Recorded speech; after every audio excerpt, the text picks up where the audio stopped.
এক পোলা এক মায়ের খুব ভালোবাসে, দুনিয়ায় আর কিছু চাই নয় মায়া ছাড়া। আচ্ছা।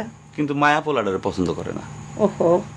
অনেক চেষ্টার পর মায়া সেই পোলাডারে কইল যে ঠিক আছে, হ্যাঁ। আমি তোমারে ভালোবাসতে পারি, হ্যাঁ। আমার একটা জিনিস আইনে দিতে হবে। কি রে?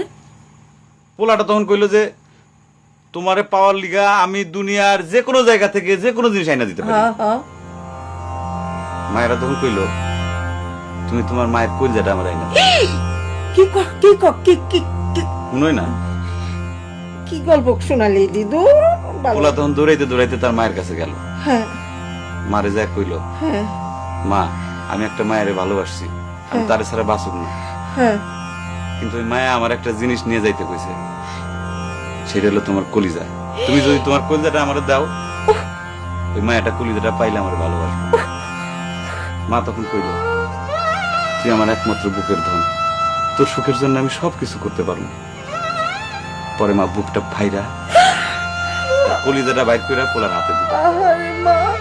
পোলাটা কলিজাটা হাতে পাইয়া যে কি খুশি, মা দৌড়াইতেছে দৌড়াইতেছে দৌড়াইতেছে, দৌড়াইতে দৌড়াইতে হঠাৎ রাস্তার মধ্যে উষ্টা খাইয়া পড়ে গেছে। হাতের কলিজাটা হাতের থেকে ছুইটা রাস্তার মধ্যে পড়ছে। তখন মায়ের কলিজাটা কইতাছে, ব্যথা পাইছো বাজান? মা